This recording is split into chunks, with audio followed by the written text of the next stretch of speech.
Welcome to A Walk in My Stilettos, where our goal is to help you walk in your greatness. I'm your host, McKinney Smith.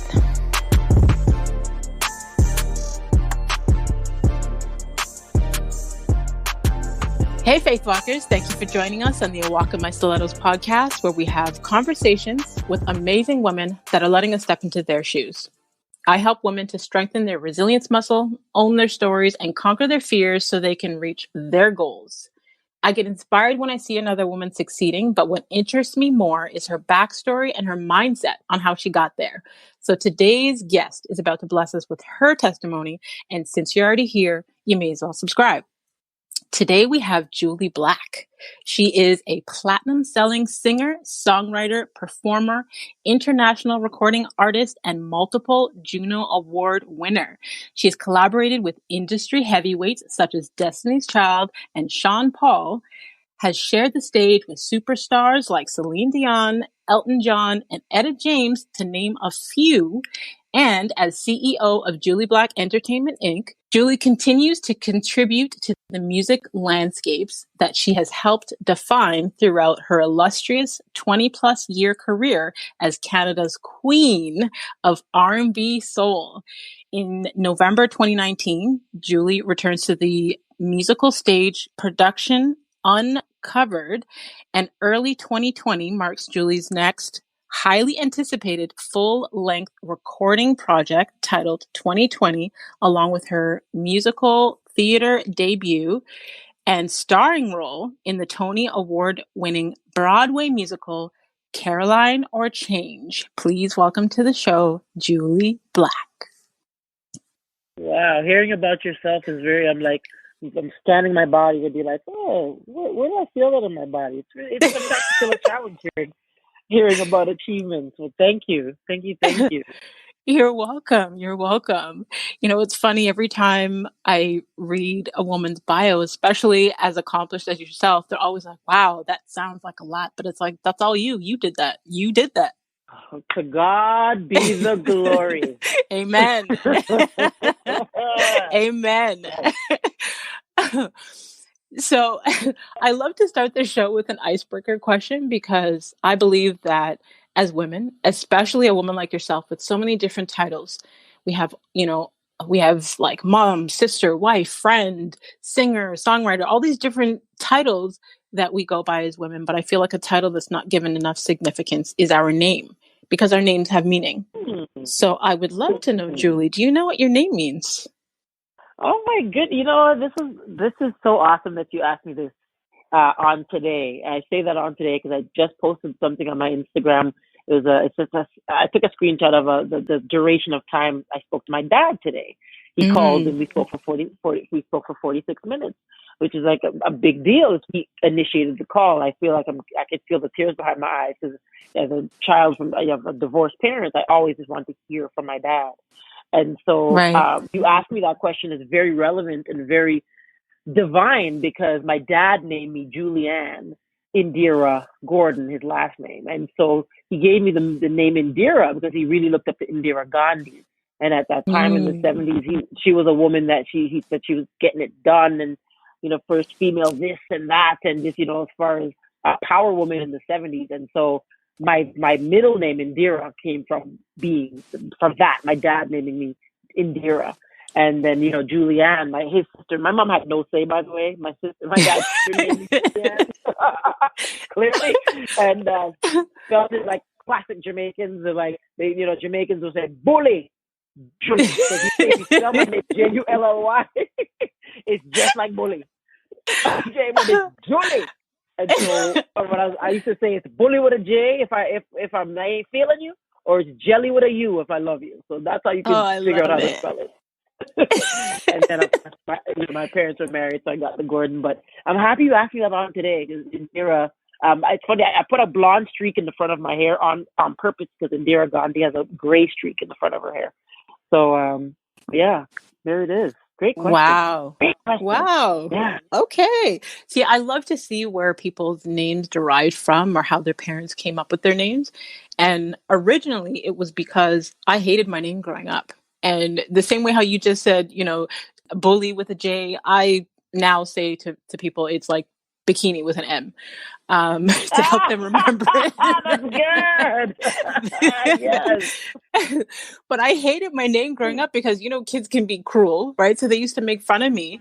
And as much as my parents told me that bikini meant beautiful one, there's a lot of things that our parents tell us growing up that we have to unlearn and relearn the true meaning of. But my name for me was one of them. And growing up, as I became an adult and I dug deeper, discovered that it was Swahili for strength of character. Beautiful. So every woman thank you.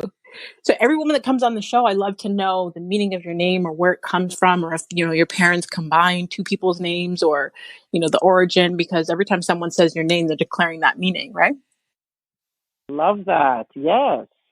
Okay. Great question. No one's ever asked that. Like 20 plus years. Lord Jesus. That's great. Thank you. I love it. I love it. So what I really want to know is, what age did you discover that you could sing? Because I know with a voice like yours, that had to have been a gift that you were born with, but sometimes people have these gifts and they don't discover them till, later on in life. Right. Really good question. So I often tell people that my voice found me at 6 years old. In church. Specifically, it was Dundas Street Church of God way back when. And my sister's the baby of 9, and so there's 7 girls. And my sisters used to bring me to choir practice. The closest age to me is 10 years older than me, and then there's 20 years older than me. So I was like, I don't know if my parents planned, but it didn't seem like they really had a plan when I came around the bed. But they had to drag this little baby basically with them to choir practice. My sister would have been 16. My other sister would have been 26. You know what I mean? So so I was there and just soaking it in. And one day, I just knew the music. I actually have great memories of that. Sitting in the pew, I had my Cabbage Patch. Sometimes I'd have my kangaroo book reading or coloring, but the songs would just go into my system. It's almost like how animals you speak whatever language to an animal and they seem to understand. Same thing with babies. And so there was a song, "Oh It Is Jesus" by Shirley Caesar. And I remember asking my sister, could I sing it? Would they let me? I want to sing, let me try. And let me try. And they thought it would be kind of cute to have a child, be featured as the solo. And I remember the feeling of the voice that came out of me more than the sound. Wow. And that's how you know that music is truly vibrational, like energy, it's power, it's so divine. And so I was 6, and I remember from that point on, I would actually take my voice to school with me as show and tell on Fridays. So, instead of bringing my dolls, I would sing every Friday, right through elementary school. I didn't bother bringing toys anymore. Yeah. I love it. I love it. I mean, if there was one gift I wish God had given me, that would be to be able to sing.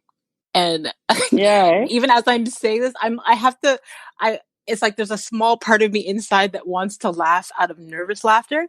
But there was, and I'm going to see if you remember this. So there was an encounter, I'm going to say it was a few years back, where Emily Mills did the 150 Black women.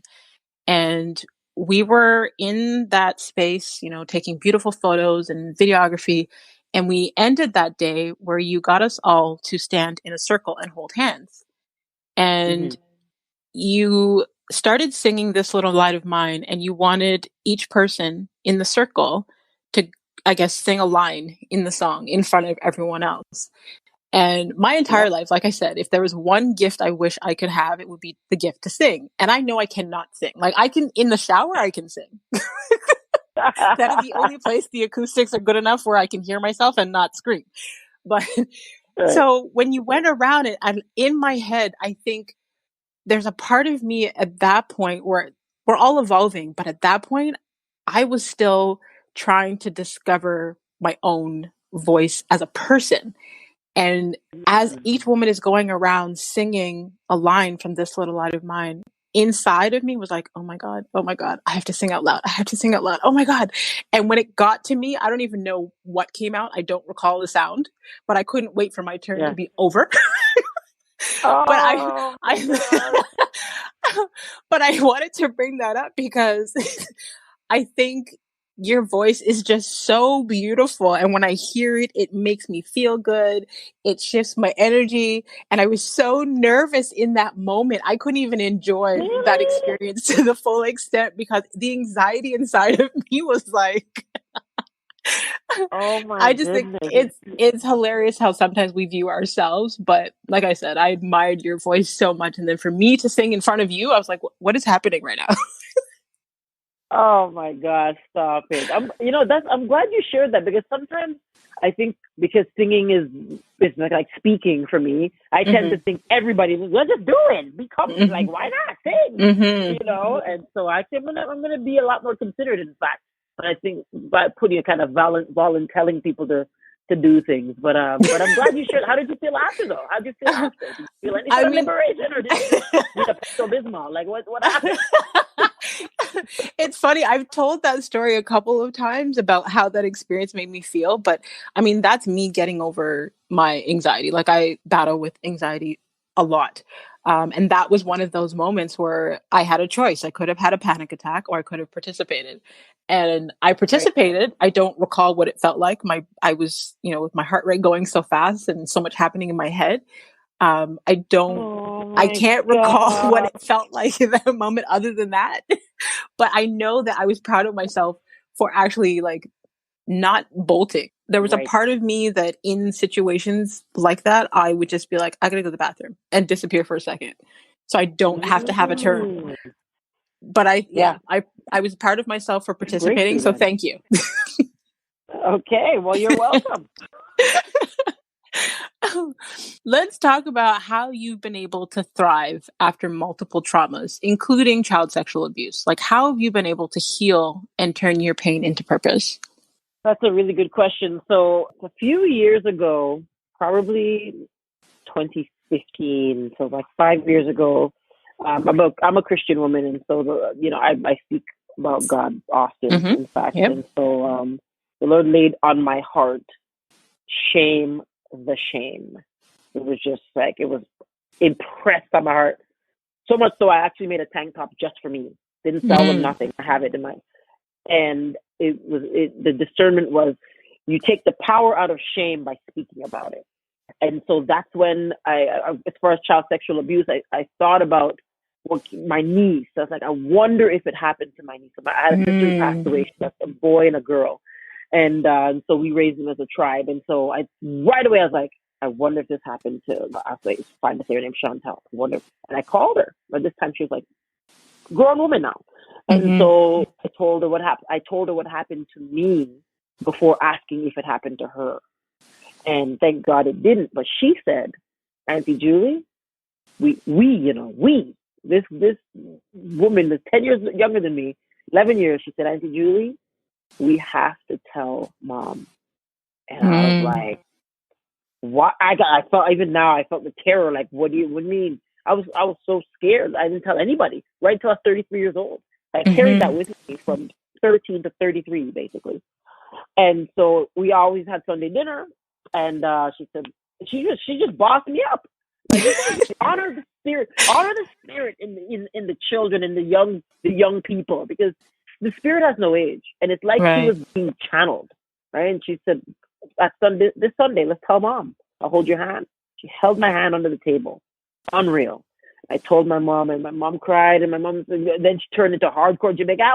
If you told me I would have been in jail, I would have killed him. I would have chopped him up. And then I started to laugh because my mom turned into gangster boo on the spot.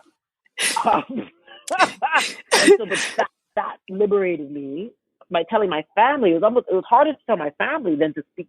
I've told now 10,000, 100,000. I told the world, but it was Mm-hmm. harder to tell my family. So when I got that power, I took the power from telling my family and brought it to the platform. It's like, all right, you know what? If I can share, I'll set captives free. And so that's where I started to set the captives free. But the whole notion was it came through a biblical scripture in the Corinthians, in 1 Corinthians 13, that the whole love is patient, love is kind, it's not rude and not angry, and that Mm-hmm. whole thing Mm-hmm. that many of us quoted our whole life. But there's a part of the scripture that says it keeps no record of being wronged. And typically we don't get to that part. Mm-hmm. Stop a little bit earlier. Okay. And Mm-hmm. so I went on a mission, and every keynote that I did, every time I spoke, the churches started calling me. Interestingly enough, I ended up, God is so good. He put me in pulpits. All of a sudden I was like preaching. Like a lot of people didn't know Yes. behind the scenes, right? I was like, hey, I'm going to preach off of the Corinthians, and I'm going to share my story of forgiveness. And it was based on keeping no records of being wrong. And so that's how I was able to thrive. And I wrote a letter to the man who did. He was a younger boy at the time, but that little boy still lives in that big man.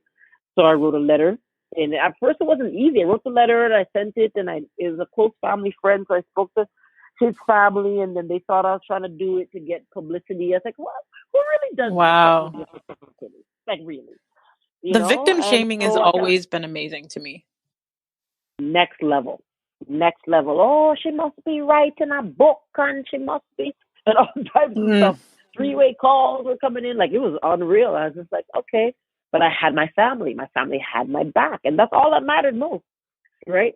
And Right. so and realizing, okay, hurt people. I wouldn't choose what happened to me, but I actually wouldn't change it, And so it's really given me the opportunity to help and to serve and to go get certified as a coach and to really coach from a place of experience rather than textbook. You know what I'm saying? So Right. it's really been good.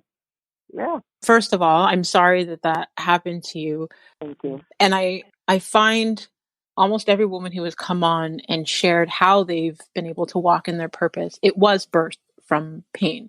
And there was a woman who had reached out to me a few years ago when I was sharing transparently something about something that happened to me online. And she messaged me with a Bible verse and was telling me, you're going to be okay. Your pain birthed your purpose. Just use this to move forward. So I love how you've owned your story and, first shared it in the comfort of your inner circle with your family, and then took that to another level to help, to serve, and to make other people know that they're not alone and to open up conversations. And when you spoke at the beginning where you said the quote about shame the shame, that makes me think of Brene Brown has a quote where she says, shame loves secrecy.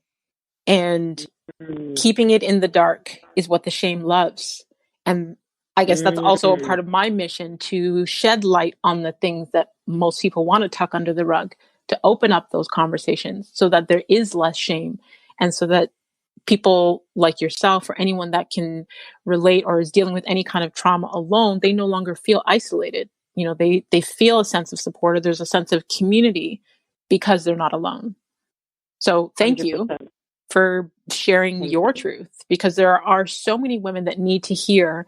And as much as our stories may be about us, they're not only for us.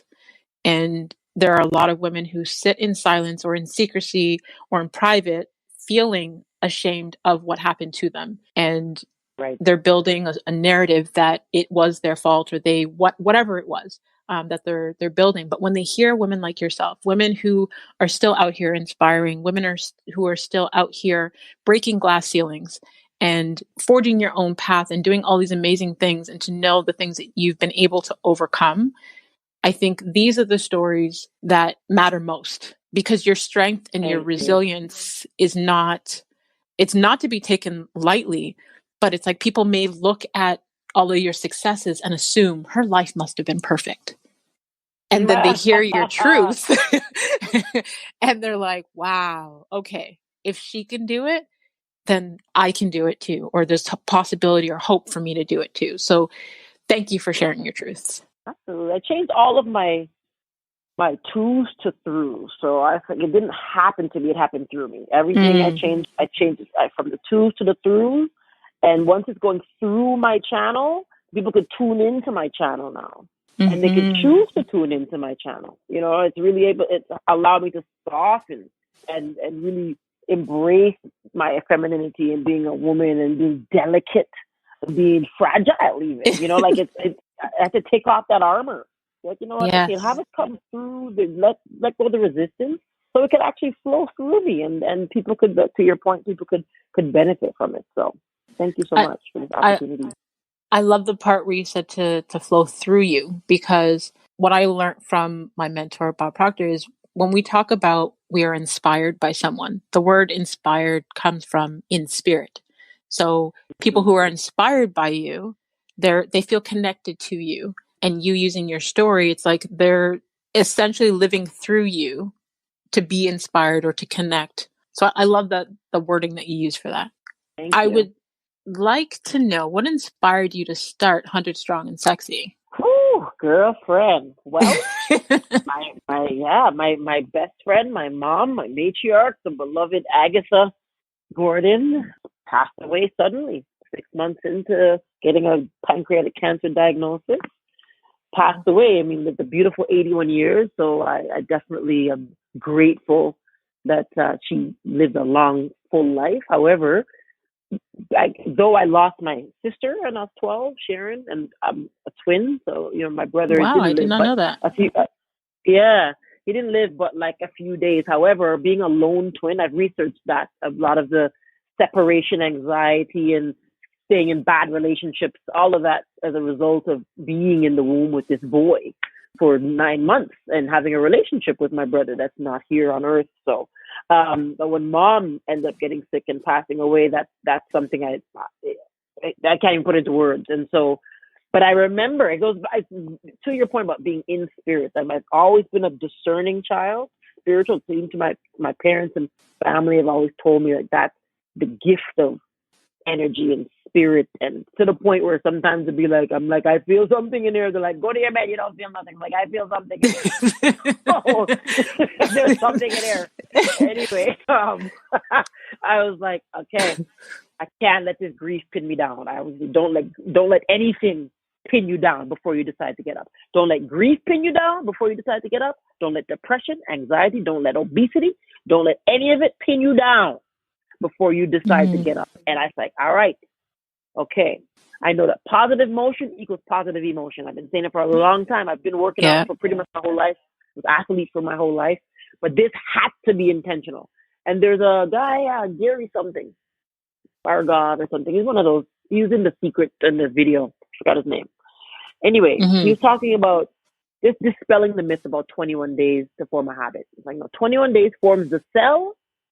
66 days forms the habit, according to the new research. Maybe they'll do some other research, but as of now, 21 days forms the cell, but you got to go 66 days for it to become a habit.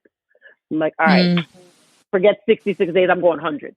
And I remember I'm on my way to Vancouver with my band, and literally I'm sitting there, I'm like, I was declaring in my mind, I'm strong and I'm sexy. I'm strong and I'm sexy. Just on repeat. I'm strong and I'm sexy.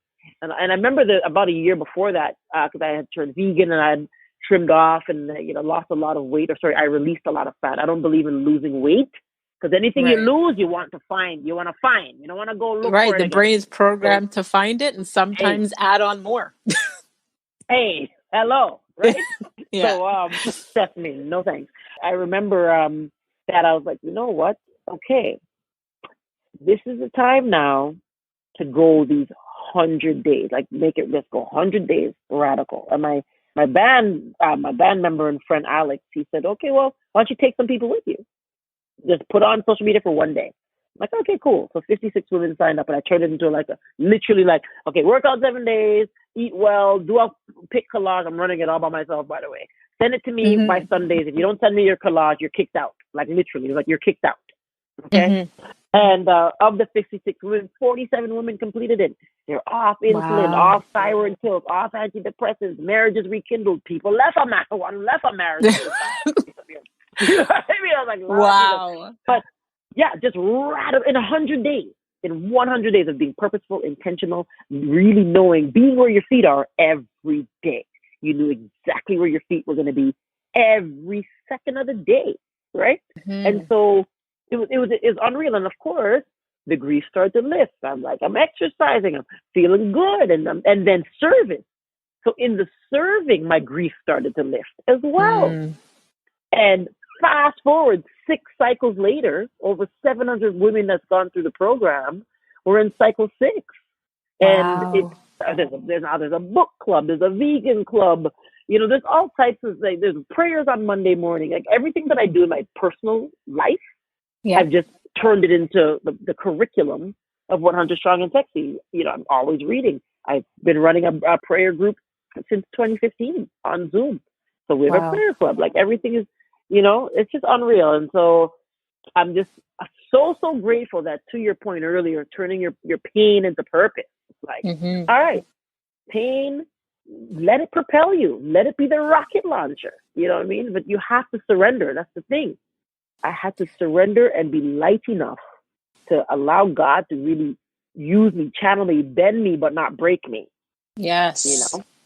I love how you've taken, like you said, all the experiences in your life and turned that into the curriculum for 100 Strong and Sexy. And I think that you being vulnerable and you having the courage to openly share what you're going through is what is needed. And that in itself, creating the communities, and it builds a life of its own. Because like you said, book clubs and prayer clubs and all kinds of things evolved from it. But that all stemmed from you making the decision to be vulnerable and be open and have the courage, even just to put it on social media. So again, thank you for that. Thank you. I want to take a moment to talk about your Broadway performance in Caroline or Change. I had the blessing of seeing it on opening night, so thank you for that. I want to say, like I said, I've always admired your voice as a singer, but your performance in Caroline or Change gave me goosebumps. I definitely shed a couple tears. It was so beautiful, and I just want to say, congratulations, you did an amazing job. Well, what was that experience like for you? Let's put it this way. I take my dog on walks, night walks, and almost every night I still sing the closing number, which is Lot's Wife. And that was the number that pretty much, I felt Caroline's life really, I was immersed really deep into her life. And it's a lot to have your listeners it's not a lot of context right now. But what I will say is that 14 months before February 16th, the musical stage company chose me. Hey, we see you. Someone saw me in their production called Uncovered. And that was soon after my mom had passed away. And I went into that production with no entourage. I didn't know anybody. It's musical. It's the world of musical theater. And I intentionally said, I'm ready for a new space, a new world, a new challenge. I need to be very juvenile. I want to not be the smartest one in the room. I want to be the least experienced and go in as a student and really learn the discipline and respect the craft, And so in that, the director was in the audience one day and said, she's Caroline. Literally just said, that's our Caroline. He knew nothing about me. And, and I'm getting goosebumps even thinking about it, because when they asked me to be Caroline, I said no. I said I had all types of limiting beliefs. My vocal cords they were failing me. In fact, I had to have 2 surgeries before, and they didn't know. I didn't even tell them about the surgeries until after the surgeries were done. And it was a faith walk like you wouldn't believe. I said to them, if I say yes, I need somebody to dedicate 12 months, the musical director and the director, because I'll work on Caroline for 1 full year. 1 full year. This is not paid to do this. I was paid from January to the end of mid-February. We started, that was January 2020 to mid-February. That's the pay cycle. I started December 2018. Wow. For the February 2020 debut. And getting to know that high performance mindset, really immersing myself into the sleep discipline, the food discipline, the vocal discipline. I was being cocky with my voice. I was being cocky with my talent, which is why I was injured. I didn't train. I didn't warm up. I just did it. I had been singing, even though I'd be husky for 2 days after. I developed a bad habit that I had to unlearn, And then when they told me they weren't going to lower the notes or transpose them to my range, that I had to train up, that was it. I was thinking Serena Williams, Tiger Woods, Michael Jordan, Wayne Gretzky. I literally was like, okay, Usain Bolt, this is the Olympics. I went in my mind, I was training for the Olympics, vocal Olympics. And that's why the delivery was that, because I didn't perform it. I became. And I think that's a message with so many people in life. Like, we need not perform in our lives. Yeah. Who do you need to become? We could be. You need to become. Yeah. And so I became Caroline Thibodeau.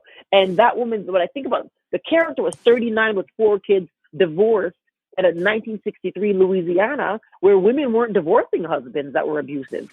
No, you stayed. Okay? She could barely read. She was taking care of her family for $30 a week. Like, all these things, I sat and I said, how would I really feel if that were my life? The tears are right now behind my eyes, because I really said, how would I feel if I was taking care of 4 kids on $30 a week? How would my mom feel? Right. The domestic. And so it changed my life. To this day, changed my life.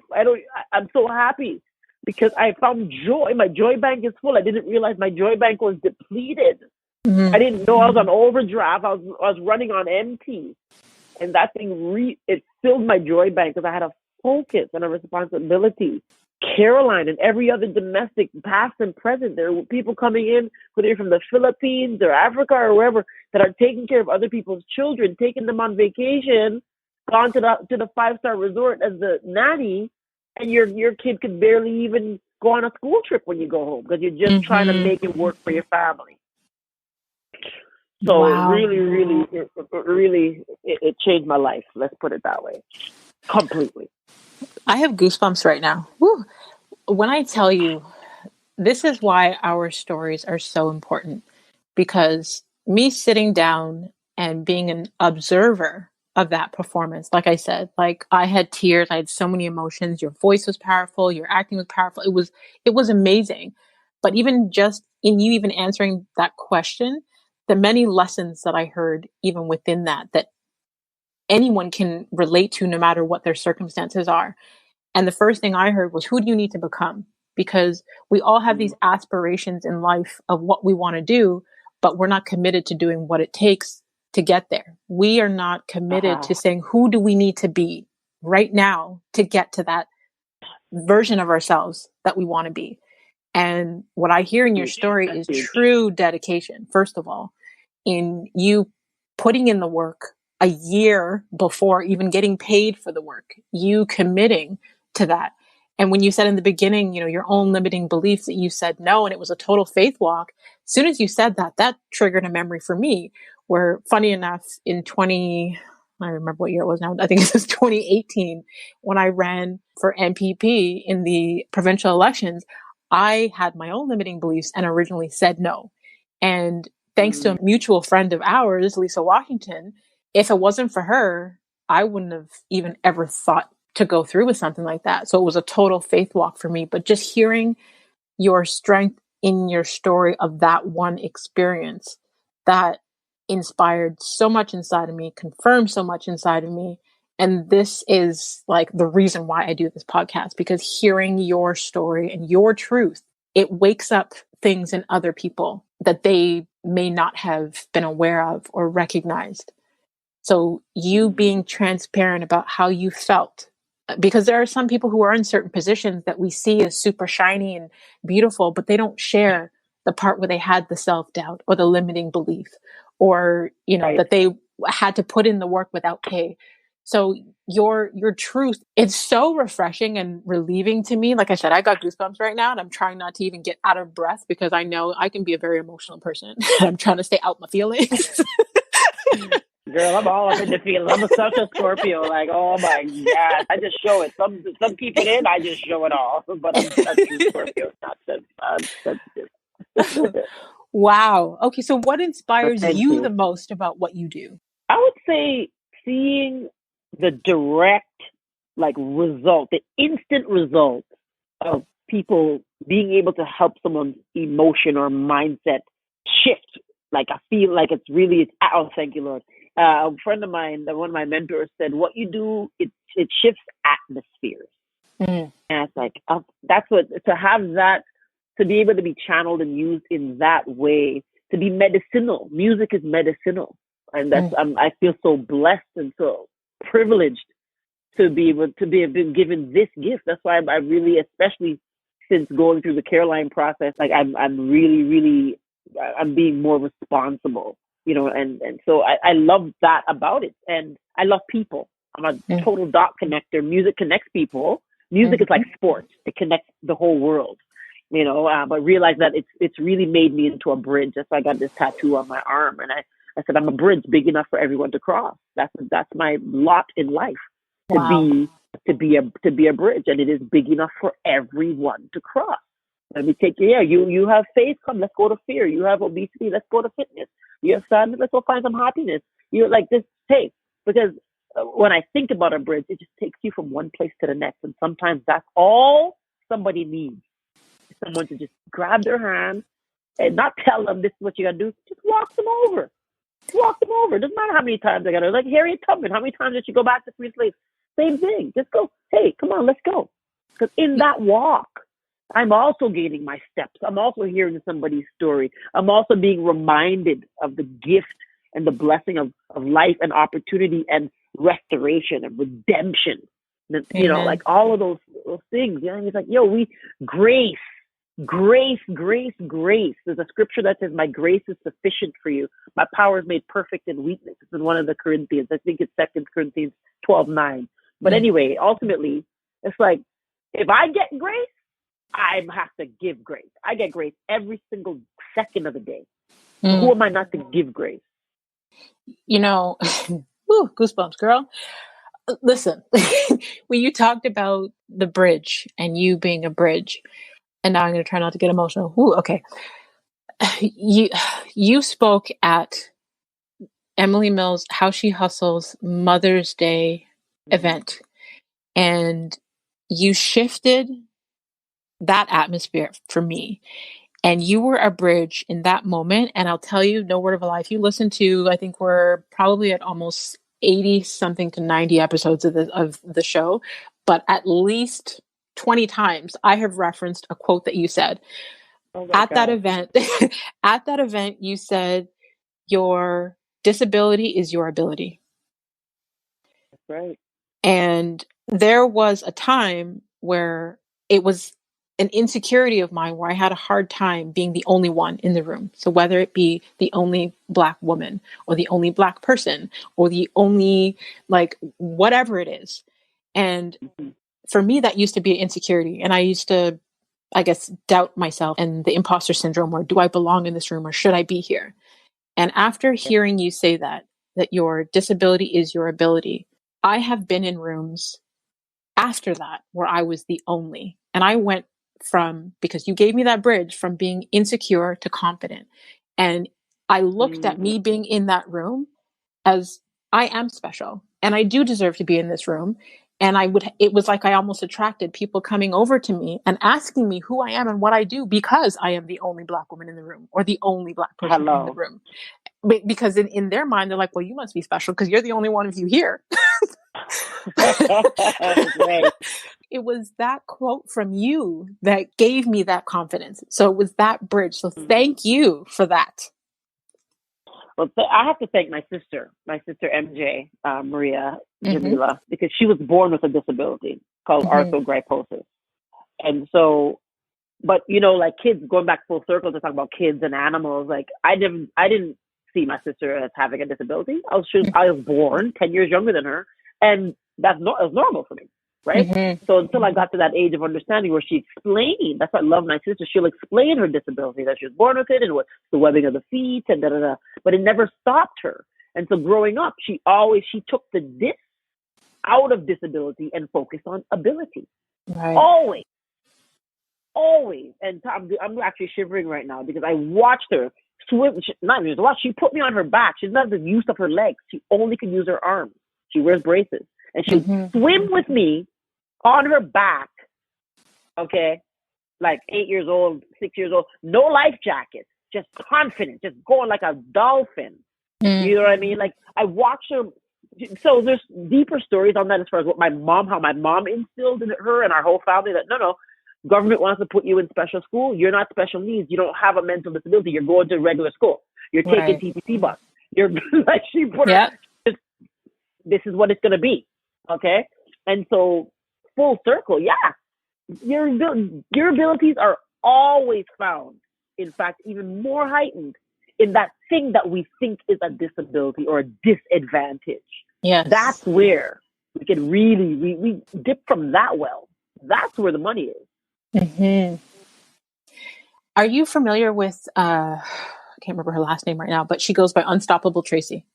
No. Okay. So Tracy is a woman who, she's also from Toronto, government housing, but she was born with no arms and no legs.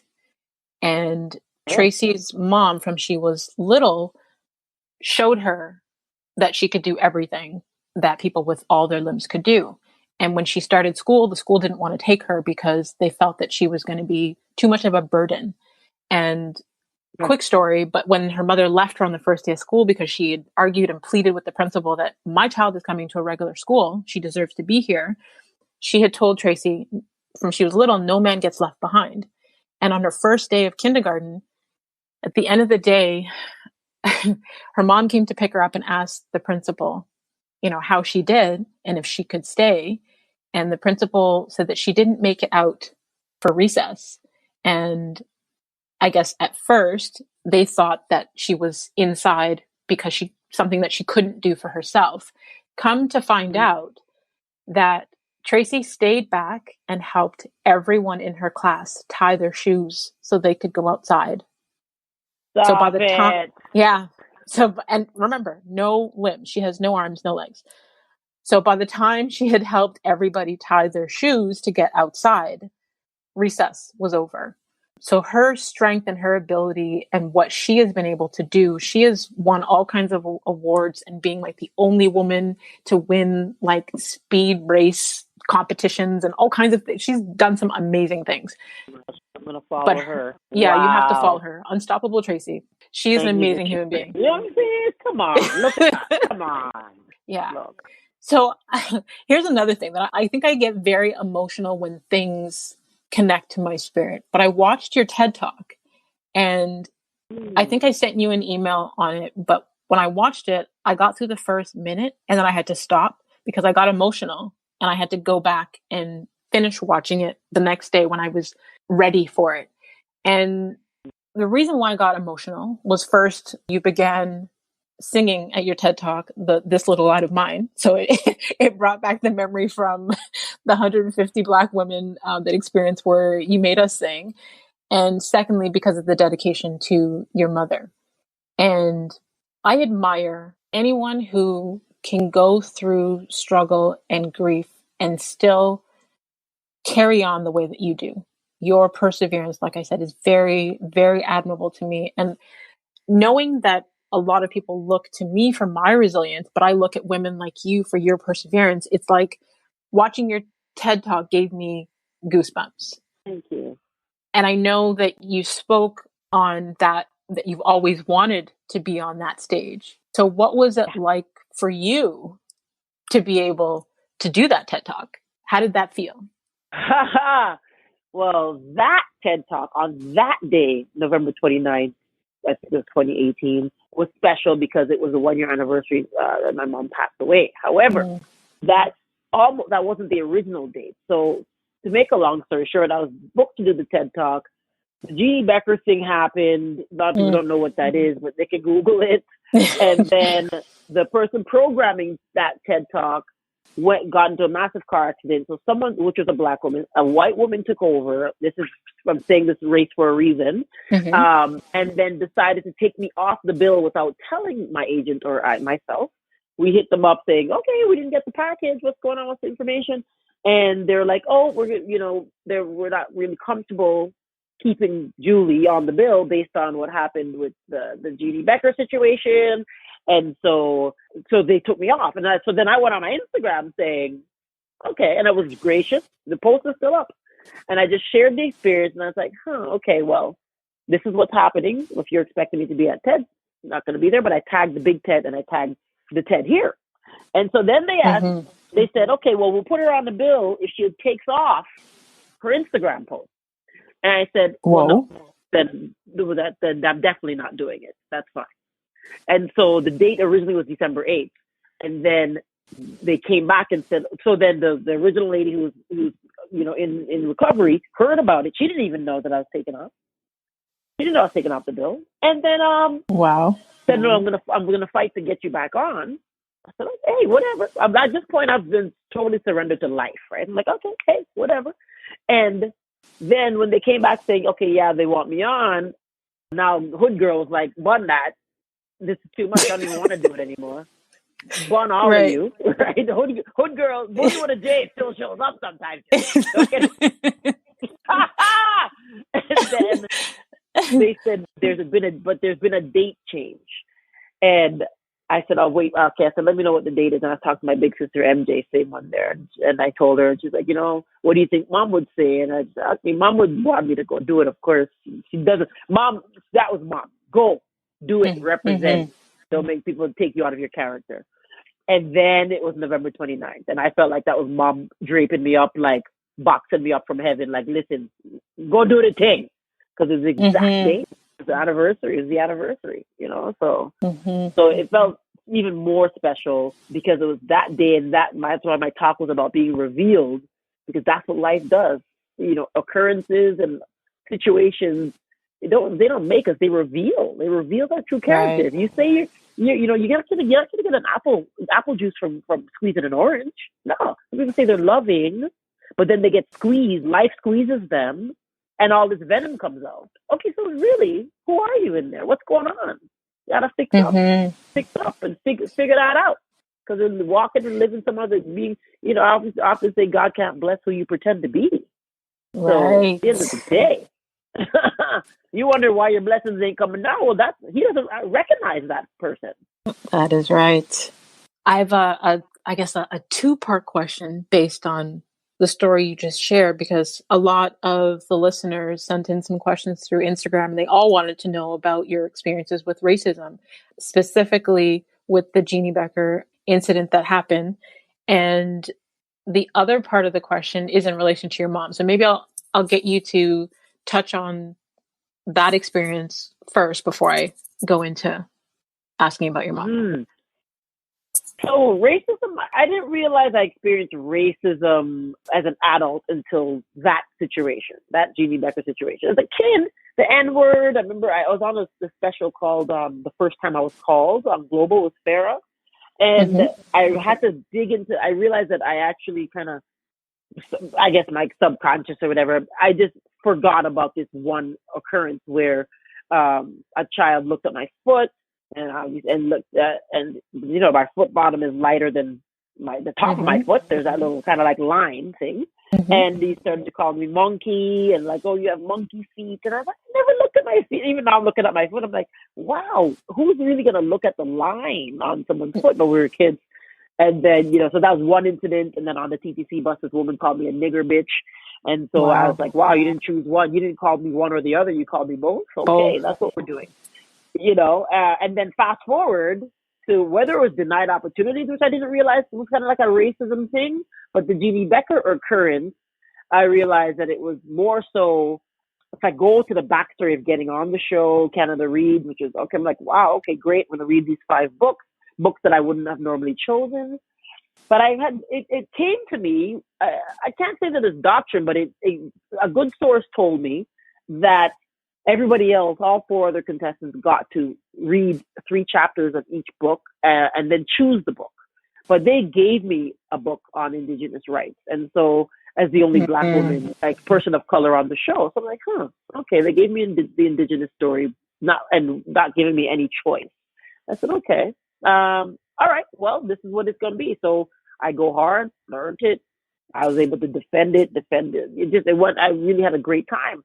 And so though my book, there's gameplay because it's a TV show. So one lady said, I'm not going to vote you off. Anyway, they're voting me off. So whatever, semifinals. And it's my turn to say why my book should, like for me, I'm like, the book should still be in school, should be a part of the curriculum. I learned a lot about residential school and Indigenous stories. And even right now as a grown up, I know that I didn't know enough. And as I'm telling my part, the Jeannie Becker cuts me off and goes into this whole why, when I basically say, hey, this is actually, I have the floor, like literally the host gave me the floor. It came to the, why are you attacking me? And that changed that whole phrase confirmed that 4 months prior, my mom passed away. And from that point, I said, my mom's last breath became my first breath. I never knew that I'd even be able to experience that, witness that, care for her, be with her in her last breath ever on earth. And to go into the rest of my life, I knew I was going to always be where my feet are. I walked into CBC that day and I said, Julie, be where your feet are. Feel the ground under your feet always. And that day, the Pope decided, he told Prime Minister Trudeau, they're not issuing an apology to the Canadian Indigenous community, even though they said they apologized to the Americans and all types of stuff, right? And so I didn't realize until that moment that I was like, this is a real racial thing. That when a Black woman is bold and smart and well-spoken and confident and then now it's an attack. And so rather than react, because I decided to be where my feet were, I was able to hear it. It came in, process it, and respond. And so that was my message, especially to the Black community, that, hey, let's not react anymore. Let's respond. Take a pause. Because what I did in that moment, and I didn't plan it clearly, I said, did anybody hear me say Jeannie Becker? I asked the question. And I used that. It's not something that I learned in school. It wasn't technical. It wasn't a technique. But now I've taken that nugget and that buys me time. It stops me from reacting when I pose a question. And so, but the main thing that came out of that for me, as far as racism, I could really bridge it to privilege. The privilege of becoming Jully Black, number one, got me on the show. The privilege of becoming Jully Black gave me that opportunity to respond to someone so powerful, for lack of a better term, as Jeannie Becker. We never had issues ever in life. We're cool, you know what I mean, and cordial. But it was David and Goliath atmospherically and in the industry. And it was like, I remember there were some other friends in the industry saying, hey, maybe you're going to be blacklisted. Maybe you're going to be, I'm like, I just buried my mom. Yeah, exactly. Blacklisted? So I don't know if I fully answered the question, but that was, in that moment, I knew that it was something that I felt the history being made. I'm not going to lie. I felt the history being made because everybody in the space, there was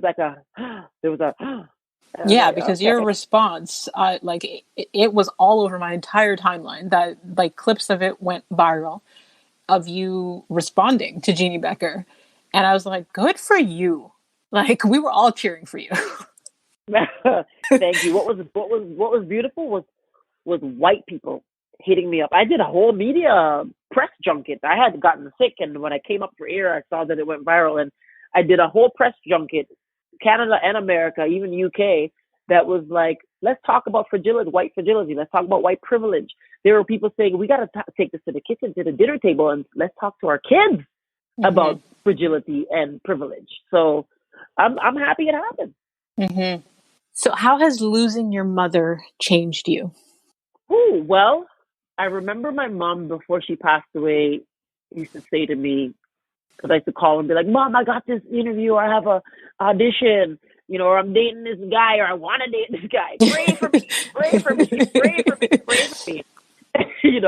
And she used to say, your prayers are just as powerful. It's time to pray for yourself. I'll pray for you. I'm a praying mom. But your prayers are just as powerful. And in mom transitioning, I realized that my prayers are just as powerful. That my mom taught me the spirit has no age. And so I feel like it's been a baton passing. Like we're on the same relay team and I'm running the anchor leg now, especially as I don't have children of my own and I don't know if I will, but knowing that, okay, this is the anchor leg. I'm running the anchor leg of my own life right now and beyond, And so there's been a lot of of letting go. There's been a letting go of people, places, and things. Mm-hmm. Detach. Mom losing mom, or mom transitioning, taught me in an instant to detach.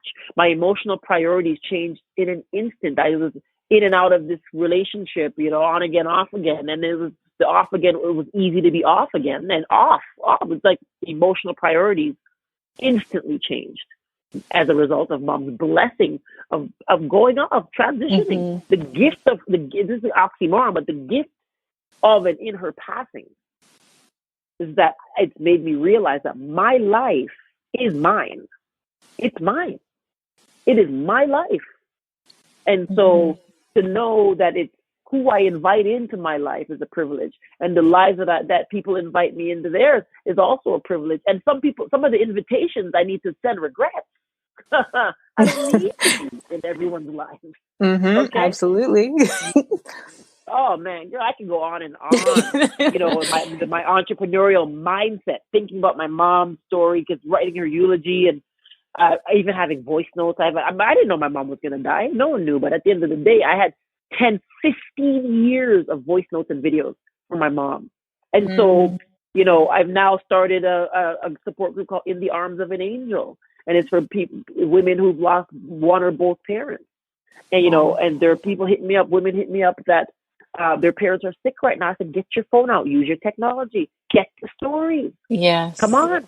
This is the time. Even as you say that, well, I mean, first of all, I am deeply sorry for your loss, and I can't even imagine what it feels like to grieve a mother. And I don't know, I don't even want to think about, obviously we all go at some point, but I still have both my parents. So I'm extremely grateful. But the other thing, with you creating these movements from your pain, like I have a girlfriend who just lost her dad just about 2 weeks ago, but she knew he was going to pass. They had given him 1 month to live.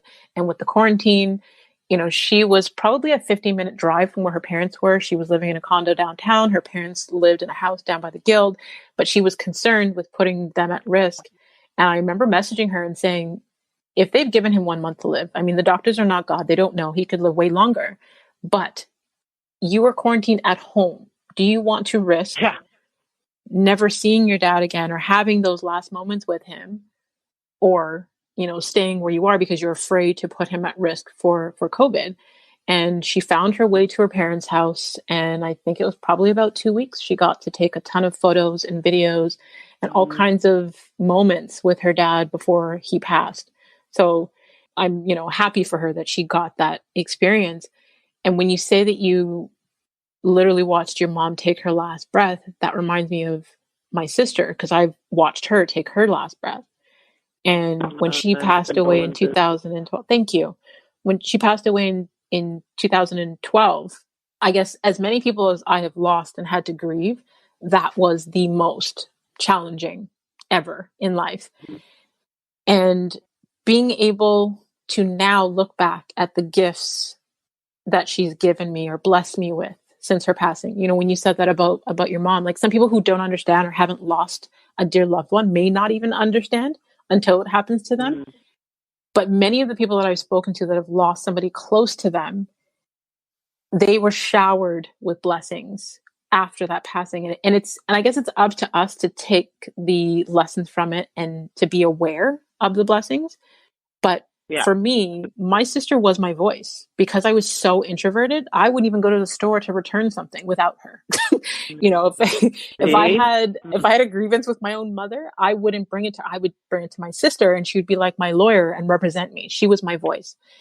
And losing her, I was forced to speak for myself. I was forced to find my own voice, which is what launched, I guess, the life that I have now of speaking my truth and writing books and having a podcast. All of this came as an evolution of me grieving her and the blessings that she left me after that. See, that's it.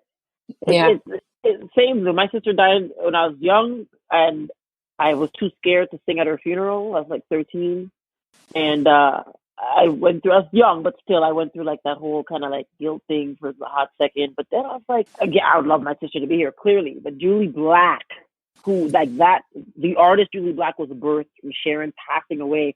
Sharon she would always sing, but she painted. So music was her secondary talent, but she always would sing. And then I always said my sister left me her voice. She left me her voice. She left me her voice.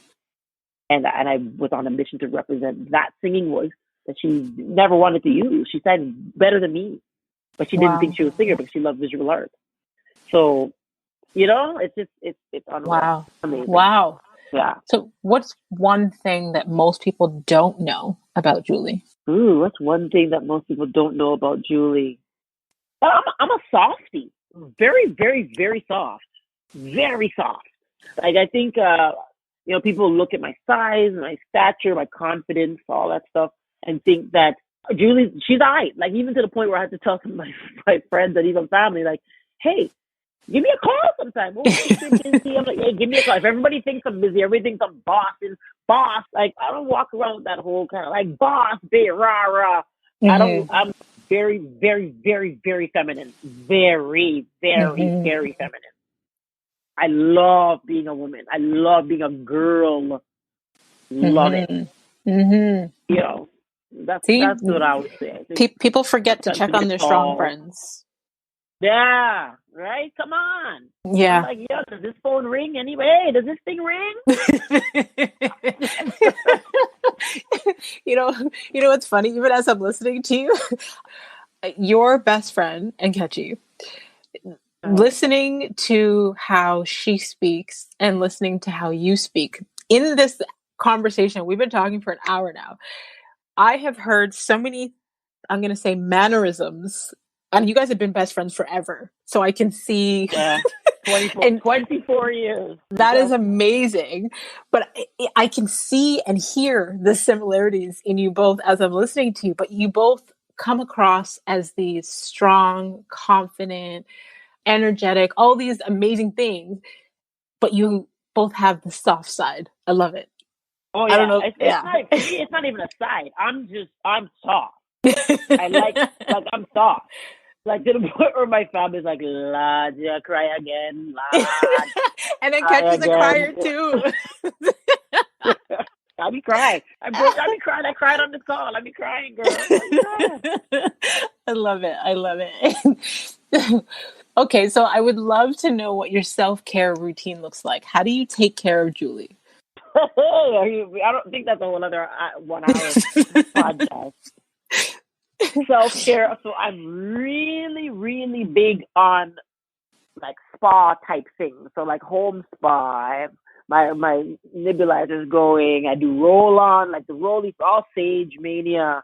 I'm big, like my skincare routine is not a joke. Like it's not a lot of products. So without, when I shower and my pores are open, I'm like coconut oil, like head to toe coconut oil, vitamin E under my eyes, this, that. Obviously, I shouldn't say obviously. I work out. I've been working out. Egg and I met in the gym. So, that's self-care. That part of it is very, very important. I enjoy cooking. I read a lot. The Word of God. Egg and I both even memorizing. We have a Bible memorization group that's been going since 2014. And so it's 42 days and it loops around. We're in cycle 38 of 42 days. So you do the math. And we videotape and we put it in Facebook. We have a private group and we record our Bible memorization every single day. Mantra for sure. I love, it's so my life now. Like some people might think look here and be like, oh, that's a lot of stuff. But it's not, it's my life. It's your life. Yeah. The results are in the routine, man. People want results, but they don't want the routine. The results are always in the routine. Always. When you change your habits, you change your life. That's it. I'm a girl. I love getting my nails done. My hair's got me hooked up. This whole beginning of quarantine, I was like, whoa, what is happening? Oh, I'm going to be very graphic. I look like I had someone in a leg lock for a good little while there. Like full on afro. Like, is that a person down there? Oh, ain't nobody down there. Ain't nobody down there. girl. I love it. Wow.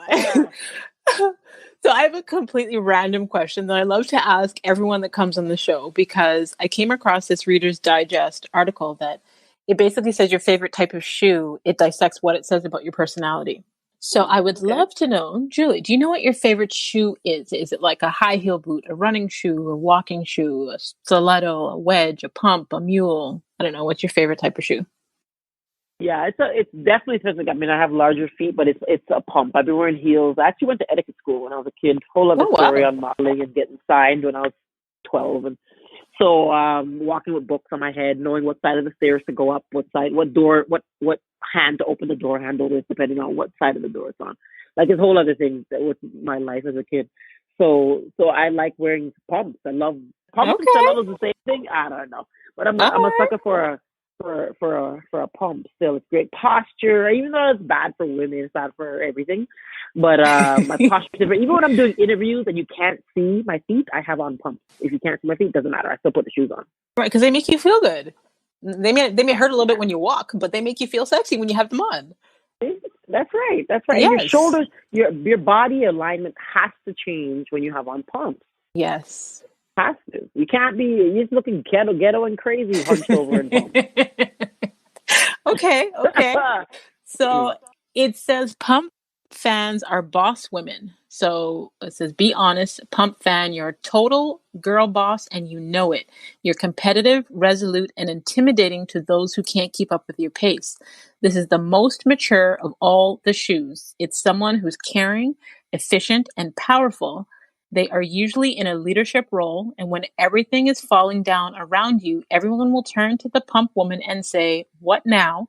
And then the pump will step in and kick ass and take care of business. We all need a pump woman to ensure a job gets done properly. Does that sound like you? Send me that. Send me that. I think you should put Julianne and Dira Gordon on that. Yeah. AKA Jully Black. I'm like, that's me. Okay, that's me. Oh, okay, that's me too. Wow, I love that. Send that. I will send it to you. Like I don't say like, oh, the difference is this. I'm not one of those, declaring that I'm a boss, because I think for me, when you have to declare it, you don't believe it. Right. I'm sick. You have to remind yourself, I'm a boss. Like that. You don't believe that. Yeah. Why do you have to convince yourself? You know what I'm saying? So hearing it, I was like, yeah, that is me. Yeah. Yes, you are a boss. I love it. Okay, before we go to the final segment of the show, I want you to tell people where they could stay connected with you online. Okay, yeah. So on Instagram, you can find me at Miss Julie, Miss Jully Black. That's JULLY, Miss Jully Black. Twitter, which I need to visit a bit more often, it's Jully Black, JULLY and Black. And then Facebook, it's same, Jully Black, JULLY and Black. I have a TikTok. I ain't gonna lie, girl. There's so much to do. Snapchat and TikTok, but I spend most of my time on Instagram. I enjoy it over there and Facebook. So that's where you can find me. And the website, JullyBlack.com. Oh, not to mention, Lord, I'm realizing I have a lot of platforms. 100, the number 100, right? Lord have mercy. The number 100, strongandSexy.com is the website and the Instagram. Perfect. And I will have the links directly so people can connect with you in the detail section of the episode so they don't have to search too far. Thank you. You're welcome. Okay, so the final segment of the show, I call it a walk in her wisdom. And I just ask a couple reflection questions and you share the first thing that comes to mind. Name a book that has changed or greatly impacted your life. 5 a.m. Club. Okay. By Robin Summer. Okay. If you could have a gigantic billboard anywhere with anything on it, what would it say and why? Okay. So I would put it in Jane and Finch, my old community. And it would say, I can do all things through Christ who gives me strength. It would be for the entire community to see one of their own leaning on the source for the success. I love it. I love it. Okay. What new belief, behavior, or habit has improved your life in the last 5 years? Ooh, her name is Miranda Malasani. She's my newest best friend. She's helped me understand that you can have newer relationships as adults. I love you, Drake, but no new friends is not good. Right? I mean, some people were basing that off seniority. It's like, no, you haven't been active in my life. She really taught me how to honor my body and my health. She taught me that there's good food and there's the right food. Mm-hmm. And so she's my belly boss, and I love her so much. She's helped extend my mom's life and with nutrition and all types of stuff. So I'm just Miranda Malasani I love her so much. Okay. What have you become better at saying no to in the last 5 years? And that could be distractions, invitations, family, anything. Sex. Casual sex. Mm-hmm. Keeping it all the way real. I went celibate for 3 years just to have that not master me. And meaning not just casual, meaning the whole relationship that's really supposed to be over. But it's like, I call it spare tire sex. I don't need to be your donut. And I don't need to be, that's a whole other thing. I ain't not your donut. I'm not your tire. I'm not your rental. I did a private series. I'm going to bring it back called Don't Be a Rental Car for ladies. When we go to, why do people rent cars? And it's a whole other thing. I'll just leave it there because it's coming back. So there's a myth about Scorpios. I only know myself. Like, I'm a Scorpio, so I can't speak on other zodiacs, but we were known to be sexual and sensual and all them things there. So yeah, my ex-husband's a Scorpio. Okay, there you go. I don't know if the men are different, but I'm like, I need that not to master me. Yeah. Wow. Yeah. Okay. Let's see. What do you wish women would do more of? Support one another. I wish women would support one another authentically, and not just the more support, like, hey girl, we're like kumbaya, but like check us on stuff, check each other. Don't be that woman or that friend that's basically celebrating someone else's trial so that you can feel more triumphant. Like, no, like, you know what I'm saying? Like, don't let your, like, Enk and I talk about, Enkichi and I speak about this all the time, because there was a point where there'd be like new acquaintances, like new girlfriends, and she knew, and she said, it's like, you know what? Sorry, Drew, I ain't gonna lie, I wasn't really feeling that one, but I wasn't sure how you feel if I said, nah, man, don't send me out to play in the park with these crazy kids. And now we have a pact. She'll tell me right away. I'm not feeling this one right away. Yeah. I love it. I think we all need friends like that. I'm going to say 3 friends that I call my no BS friends that will check me on my ish and check my blind spots. And if they see me hanging with new people, they will say, just be mindful, Mac. I don't know. I'm not really feeling these people. Yeah. Check the blind spot, though. I love that. I'm going to steal that from you. Yeah. Yes. Who's in your blind spot? Lisa Washington. She's become, we were really, really close, and she be checking me on stuff. You need somebody too that's just like, that's kind of walk even a few paces ahead of you that you respect. That can be like, look, there's a landmine right there. You're about to lose both your legs if you step in that spot. Just go around or step over. Just go around. Yes. And, Lisa Washington she is a rare gem. I have loved Lisa from before I even met her. And over the years, you have friends that you love them deeply. You may not see each other regularly or, talk on the phone every day, but you respect and love for that person. And you know that, like, if there's anything I can put her onto or vice versa, if I'm going through something deep, I know I can share that with her and know that, that's a safe space. She has just been an amazing person and has brought so much blessing to my life in every shape or form. Like, Lisa is like, I don't even want to get emotional right now, but Lisa's the bomb. She's so real. And like you said, she will check you out of love. Like this. That's not your battle to fight. This. Yeah. You know that voice? Yeah. It's not your battle to fight. God is sovereign. Yes. Oh, she hears it. Yes. God is sovereign. God is perfect. Oh man.